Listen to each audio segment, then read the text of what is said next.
19절부터 7장 2절까지는 사실 함께 살펴야 될 한 사건에 대한 한 주제를 다루고 있습니다. 그런데 제가 19절과 20절만 살피는 이유는 관점을 좀 나누어서 보고자 하기 때문이에요. 하나는 하나님의 관점에서 이 사건을 어떻게 이해하고 계시는지를 우리가 좀 살펴볼 필요가 있고, 다른 한편에서는 이 사건을 바라보고 이 사건에 반응하는 사람들의 관점에서 이 사건을 볼 필요가 있어요. 오늘은 이 사건을 바라보시는 하나님의 관점에서 우리가 이 사건을 어떻게 이해해야 할 것인지를 좀 살펴보려고 합니다. 그리고 다음 주에는 이 사건을 경험한 사람들의 반응을 통해서 그 사람들의 관점에서 이 사건을 다시 한번 살펴보려고 합니다. 오늘 본문에 등장하는 이 벳세메스가 어딘지 궁금하실 텐데, 벳세메스는 남유다, 아직은 북이스라엘과 남유다가 나뉘어지기 전이기 때문에 이스라엘이라고 이렇게 통칭할 수 있겠죠. 이스라엘의 남쪽 유다 땅의 한 지역입니다. 그러니까 법궤가 블레셋에서 이스라엘로 돌아온 거죠. 이건 사실 이스라엘 입장에서 봤을 때는 큰 감사와 기쁨의 사건입니다. 왜일까? 법궤가 돌아온 것은 우리가 지난 시간에서 계속 살폈던 것처럼 하나님이 돌아오신 것과 똑같아요. 왜죠? 법궤가 뭘 상징한다고요? 하나님의 임재를 상징해요. 하나님이 그들과 함께 계시고 하나님이 그들 가운데 일하고 계신다는 것을 가시적으로 보여주는 장치가 뭐였어요? 법궤예요. 그러니까 하나님이 계신다는 것은, 즉 법궤가 여기에 함께 있다는 것은 하나님이 함께 계신다는 것이요, 법궤가 이스라엘을 떠났다는 것은 하나님이 그들을 떠났다는 것을 의미한다고 제가 말씀드렸습니다. 법궤가 돌아온 거예요. 그러니까 이 사건은 하나님이 다시 돌아오신 사건으로 이해해야 돼요. 즉 하나님이 돌아오신 것은 이스라엘 백성들에게 아주 큰 기쁨과 감사의 사건일 수밖에 없어요. 왜일까요? 하나님이 오셨다는 것은 뭐예요? 다시 이스라엘 백성들에게 용서와 회복의 길이 열렸다는 것이고, 하나님이 다시 그들에게 은혜와 자비를 베푸시겠다라는 하나님의 의지의 표현이기 때문입니다. 이 복되고 감사한 날에 오늘 성경을 보니까 비극적인 사건 하나가 발생해요. 사실 이들에게서는 큰 기쁨의 사건이요, 큰 축제의 사건이어야 하건만 사실 그날에 비극이 일어난다는 것은 아주 아이러니하죠. 그 비극적인 사건이 뭐예요? 19절에서 보고 있죠. 19절 앞부분을 다시 봅시다. 벳세메스 사람들이 여호와의 궤를 들여다본 까닭에 그들을 치사 5만 70인을 죽이신지라. 5만 70명을 죽였다. 여기에 성경을 보시면 여러분 성경에 5만이라는 단어 앞뒤로 괄호가 치어져 있죠. 이게 무슨 말이냐? 이 말은 이 5만이라는 단어 앞에 왜 괄호가 치어졌나? 이거는 어떤 성경에는 없다라는 뜻이에요. 어떤 사본에는 이 5만이라는 글자가 없습니다. 그런데 어떤 성경에는 있어요. 그래서 우리 개역 개정 성경에는 이것을 표기하면서 어떤 성경에는 없는 단어인데 또 어떤 성경에는 있는 단어다라는 것을 표시하기 위해서 괄호로 넣는 거예요. 그래서 성경을 읽다가 어떤 단어 안에 괄호가 쳐져 있으면 이 단어는 어떤 사본에는 있고 어떤 사본에는 없구나 라고 이해하시면 됩니다. 즉 만약에 이 5만이라는 단어가 없다고 하면 몇 명이 돼요? 70명이 되지요. 어떻게 보면 사실 5만 70명보다 70명이라는 표현이 더 적절할 수 있어요. 이 사건의 문맥과 또 정황상 5만 70명이 이 법궤를 들여다보았다라고 보기에는 여러 가지 정황상 사실 어색한 부분들이 많이 있습니다. 그리고 그 당시 동네 사람들이 그렇게 많이 되었을 일도 없거니와 또 그 5만 70명이 그 법궤를 들여다보면, 법궤가 뭐 몇백 미터 되는 것도 아니고 요만한 크기인데 5만 70명이 그걸 다 들여다보려면 시간적으로도 굉장히 많이 소요가 되겠지요. 하여튼 여러 가지 정황상 아마 70명이 더 타당하지 않을까라고 봅니다.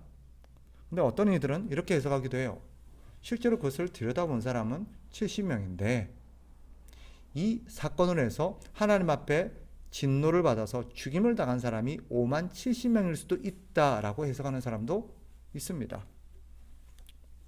또 어떤 이는 이 5만이라는 숫자는 하나님의 진노의 크기를 나타낸다라고 이해하는 사람도 있어요. 실제로 본 사람은 70명이긴 하지만 하나님께서 얼마나 진노하셨는지를 설명하는 방식으로 5만 70명이나 죽이실 만큼 하나님이 진노하고 계신다. 하나님의 진노의 크기를 보여주는 수치다라고 이해하는 사람도 있습니다. 중요한 것은 여기서 우리가 주목해야 될 것은 그 숫자가 몇 명이냐가 아니라 하나님이 도대체 이 사건을 통해서 왜 그렇게 진노를 하셨냐는 거예요. 수많은 사람들을 죽이실 만큼 하나님의 진노를 불러일으킨 그 원인이 뭐냐는 거예요. 법궤를 들여다보았다고 사람을 이만큼 죽이셔야 했는가라는 우리는 의문을 가져봐야 돼요. 무엇이 하나님을 진노하게 했을까? 베세메스 사람들은 그저 법궤를 들여다보았을 뿐입니다. 이유는 분명하지 않지만 아마 정황상 호기심 때문이었을 확률이 높아요. 왜냐하면 평생 이들은 법궤라는 것을 구경할 수 있는 사람들이 아니죠. 법궤는 특별한 사람만이 특별한 때에 특별한 방법으로 볼 수 있기 때문입니다. 그러니 일반 사람들이 법궤를 볼 수는 없겠지요. 그래서 아마 법궤가 되게 궁금했을 수 있어요. 어떻게 생겼고 그 안에 뭐가 있는지 말로만 전해 들어왔던 것들을 한번 보고 싶었던 호기심의 어떤 요인에서 그렇게 했을 수 있습니다. 그런데 중요한 건 뭐예요? 우리가 주목할 점은 하나님이 그것을 절대 용납하지 않았다라는 것이고 하나님이 그들을 아주 엄히 심판하셔서 죽이셨다는 사건입니다. 이걸 어떻게 이해해야 될까? 도대체 하나님이 뭐가 그렇게 하나님을 진노하게 하셨을까? 이 사건을 이해하기 위해서는 우리가 좀 역사를 앞으로 돌아가서 이 법궤와 관련된 하나님께서 내리신 명령에 좀 주목해 볼 필요가 있어요. 이 법궤에 대해서 하나님께서 이스라엘 백성들에게 가르치셨던 율법의 어떤 규례들이 있는데 민수기 4장 20절에 보면 이런 말씀이 기록되어 있습니다. 들어보세요. 그들은 잠시라도 들어가서 성소를 보지 말 것은 죽을까 함이니라.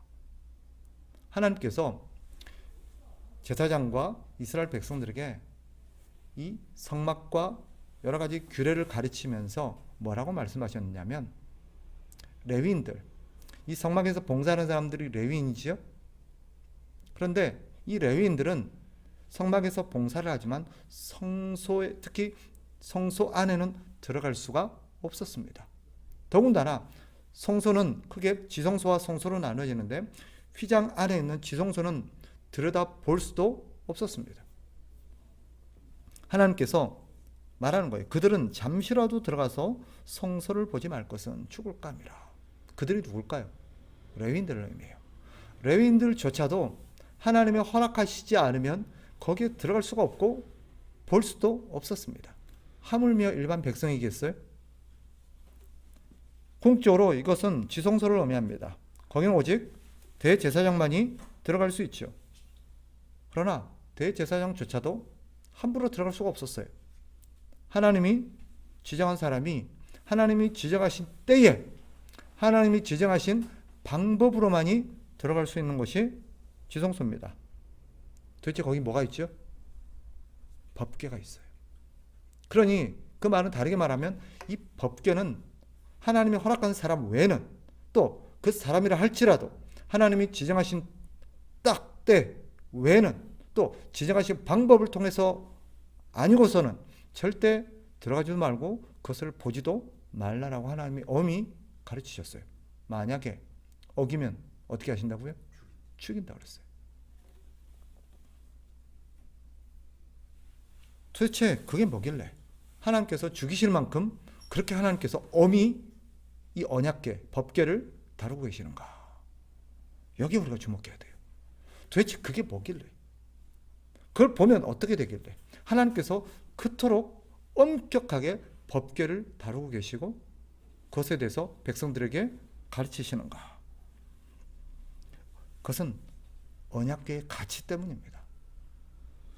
단순히 언약궤란 어떤 물건을 보는 것 자체가 죄가 아니라 그것을 보려는 의도가 문제가 되는 거예요. 하나님께서 문제 삼으시는 것은 보는 행동 자체가 아니라 그것을 바라보는 그들의 의도와 중심에 대해서 하나님이 문제를 삼으시는 거예요. 즉 언약궤가 뭐죠? 지난번에도 말씀드린 것처럼 언약궤는 이스라엘 백성들이 그들의 죄를 용서받을 수 있는 유일한 길입니다. 그 언약궤에 어린 양의 희생의 피가 뿌려지지 않고는 그들은 죄가 절대 용서받을 수가 없어요. 그들의 죄가 하나님으로부터 하나님 앞에 용서받을 수 있는 하나님이 허락하신 유일한 길이 그 언약궤고 그 언약궤 위에 하나님이 지시하신 방법을 사용했을 때 죄가 용서받을 수 있습니다. 그러니 언약궤는 하나님의 앞에서 죄를 용서받을 수 있는 유일한 길이라고 볼 수 있겠죠.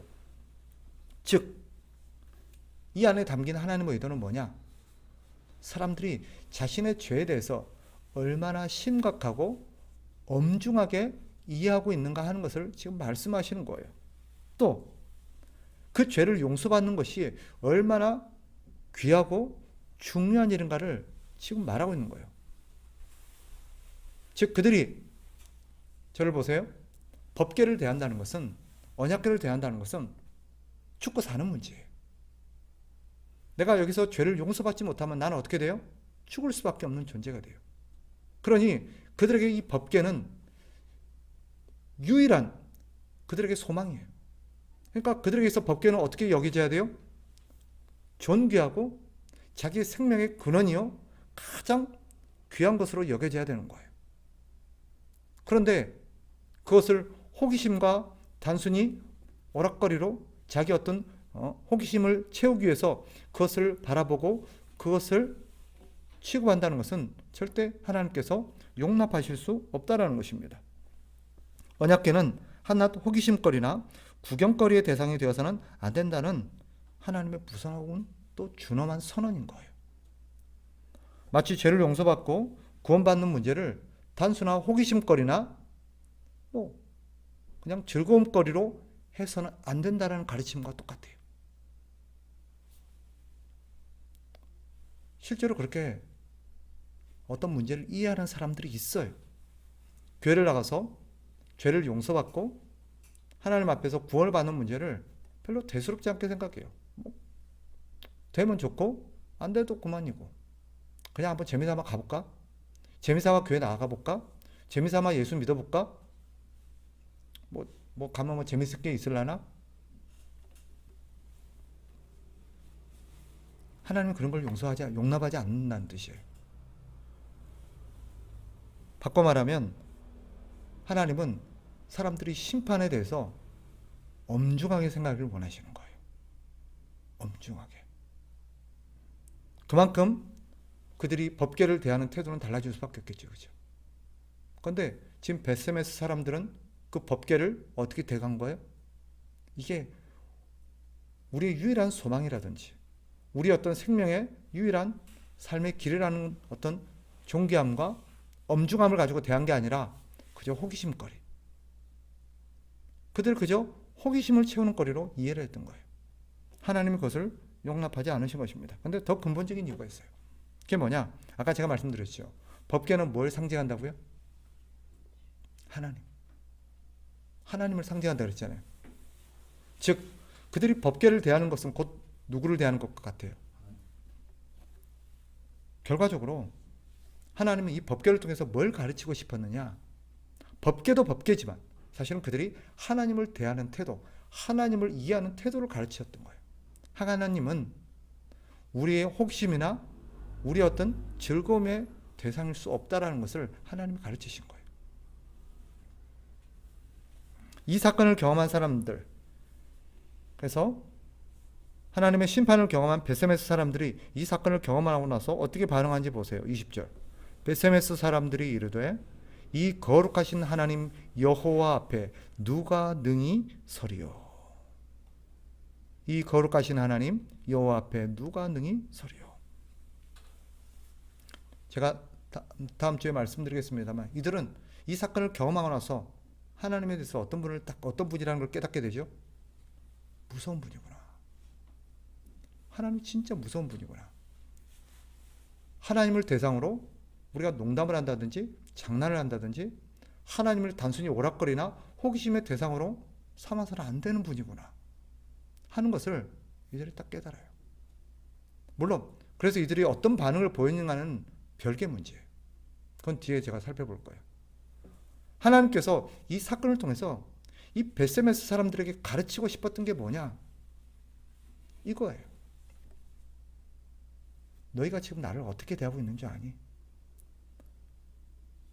너에게 지금 하나님이라는 존재가 어떤 존재냐? 이걸 묻고 있는 거예요. 더 나아가서 오늘 이 사건을 바라보고 있는 우리에게도 똑같이 성경은 말하고 있는 거예요.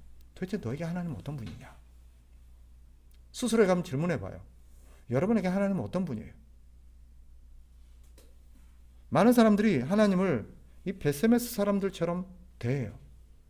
어떻게 대한다는 거예요? 그죠? 자기의 호기심이나 만족거리나 자기의 즐거움이나 자기 어떤 욕구의 대상으로 보는 거예요. 이걸 좀 고상하게 표현하면 뭐죠? 자기의 그저 어떤 문제를 해결하는 자기의 도움이 하나의 그런 도우미 정도로 이해를 해요. 우리가 흔히 요솔렘프의 진이를 말하곤 하죠. 요솔렘프의 진이는 알라딘에게 어떤 존재예요? 경외의 대상이에요? 존경의 대상이에요? 섬김의 대상이에요? 아니에요. 자기의 소원을 성취하고 자기의 욕심을 채우는 하나의 도구에 불과해요.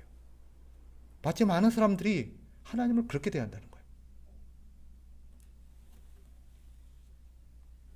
하나님이 이 사건을 통해서 우리에게 묻고 있는 거예요. 너희는 지금 나를 어떻게 대하고 있냐는 거예요. 너희에게도 내가 그런 존재냐? 이 베세메스 사람들을 통해서 하나님 우리에게 보여주고자 하는 메시지가 그겁니다. 하나님을 가볍게 취급하지 말라는 거예요. 성경이 말하죠. 이들이 어떤 의도로 고백했건 이건 진리입니다. 하나님은 거룩하신 분이에요. 그러니 거룩하신 하나님 앞에서 취할 우리 인간의 바른 태도가 뭐겠습니까? 경외심이에요. 경외심. 경외심이 뭐죠? 다른 말로 하면 하나님을 경외하는 마음은요. 하나님을 두려워하기도 하지만 하나님을 존경하기도 하고 그 하나님을 깊이 사랑하는 마음이기도 합니다. 언약궤는 단순히 물건이 아니라 하나님 자체를 상징하는 거죠. 눈에 보이지 않는 하나님을 보게 하고 어떻게 하나님을 섬겨야 되는지 우리에게 가르치는 수단이 법궤입니다. 하나님 법궤를 통해서 하나님을 섬기는 법을 가르치고 계시는 거예요. 이게 오늘 사건의 본질입니다. 사람들은 이 사건을 보면서 이렇게 생각할 수 있죠. 하나님 너무한 거 아니야? 그거 좀 봤다고? 그렇게까지 사람 죽이셔야 되나? 하나님은 잘 들으세요. 이 세상의 모든 사람을 죽이셔서 당신의 어떤 영광과 능력을 지키셔야 할 만큼 또 영광을 받으셔야 할 만큼 존귀한 분이에요. 출애굽 사건 때 기억나십니까? 한 번은 하나님께서 그들을 기적과 능력을 베풀어서 애굽에서 구원해내시고 홍해를 가르고 그들을 광야로 데리고 나오시지, 그죠? 그리고 시내산까지 인도하십니다. 하나님께서 이 백성들을 지도하고 가르치고자 모세를 시내산으로 불러요. 그리고 모세에게 뭘 주세요? 십계명과 그리고 성막을 만들 규례를 그에게 보여주셔서 이 방식과 이 원리대로 하나님을 섬길 것을 그들에게 가르칩니다. 그런데 밑에서는 백성들이 무슨 일을 벌여요? 금송아지를 만들어가지고 우상을 섬기는 그런 일이 벌어집니다. 그때 하나님이 모세에게 했던 얘기를 우리가 주목할 필요가 있어요. 모세에게 뭐라 그러죠? 모세야, 내 얘네들 다 죽인다. 그리고 너를 통해서 새로 시작을 한다. 그때 모세가 하나님 앞에 탄원하죠. 그러지 마십시오. 거기서 하나님께서 보여주시고 싶었던 게 뭐죠? 하나님이 사람을 위해서 존재하는 게 아니에요. 하나님은 이 모든 사람들이 하나님을 섬기지 않다거나 하나님 앞에 합당하지 못할 때 하나님이 이 사람들을 다 어떻게 해요? 없애버리세요. 그걸 가장 강력하게 보여준 사건이 홍해 사건이에요. 아니, 홍해가 아니라 노아의 홍수 사건이에요. 하나님은 온 인류를 다 쓸어버리실 만큼 사실은 하나님께 더 중요한 건 뭐예요? 사람의 생명이 아니에요. 하나님의 존귀하심과 하나님의 하나님 되심이지. 하나님은 홍수 사건을 통해서 그걸 가르쳤어요. 근데 사람들은 착각해요. 하나님이 자기를 위해서 존재할 만큼 자기들이 존귀한 존재라고 생각해요. 그래서 하나님이 나를 도와주셔야 되고 하나님이 내 소원을 들어주셔야 되고 나를 위해서 일하셔야 된다고 생각을 해요. 미안한데 착각이에요. 다시 한번 이 사건이 우리에게 어디 끝까지 끌어내냐면 홍수 사건까지 끌어내요. 그깟 법계를 좀 들여다봤다고 사람을 이렇게 많이 죽여? 혹시나 여러분들이 이런 생각을 갖고 계시다면 여러분들은 지금 하나님이 누군지를 모르고 있어요. 그리고 하나님을 하나님답게 지금 여기고 있지 않은 증거입니다. 그 많은 사람, 아니 더 많은 사람, 전 베세메스 사람들을 다 죽이셔도 될 만큼 하나님은 존귀하신 분이에요.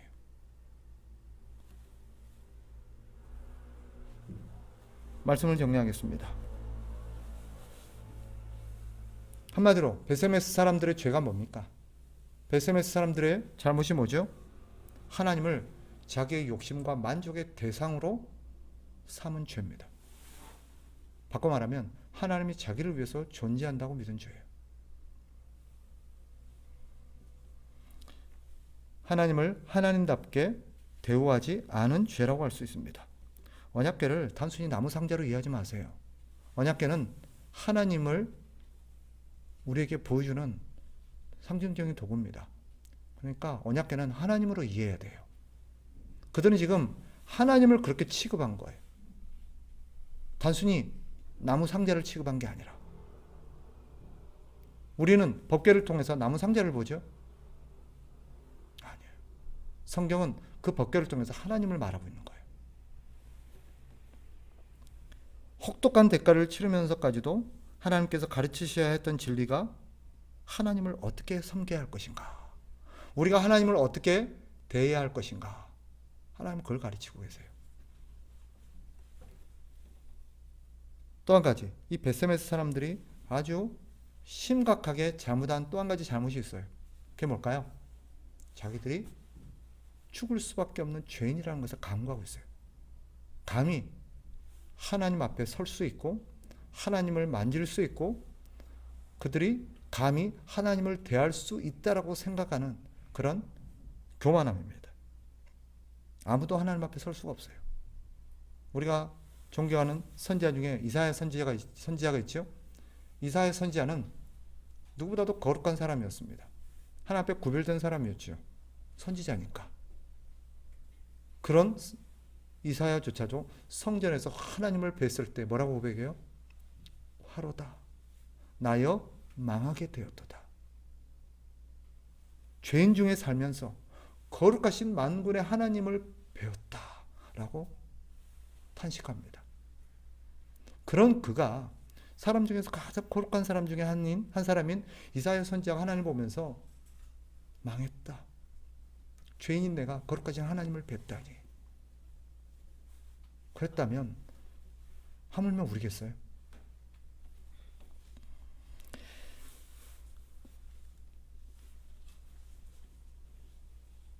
오늘 우리는 십자가를 통해서 똑같은 하나님의 은혜를 누립니다. 이 구약의 백성들이 법궤를 통해서 하나님의 용서를 경험했다면 우리는 나무 십자가인 그 십자가를 통해서 하나님의 용서를 경험하죠. 십자가라는 나무가 중요한 게 아니라 뭐예요? 그 십자가를 통해서 그리스도와 하나님을 봐야 돼요. 십자가는 우리에게 뭘 보여주는 거예요? 그리스도의 순결한 희생과 하나님의 은혜를 보여주는 거예요. 십자가를 통해서 어떤 성물, 기독교의 어떤 귀한 물건 정도로 보고 있다면 여러분들은 십자가의 가치와 의미를 모르는 거예요. 그러니 어떻게 해야 될까요?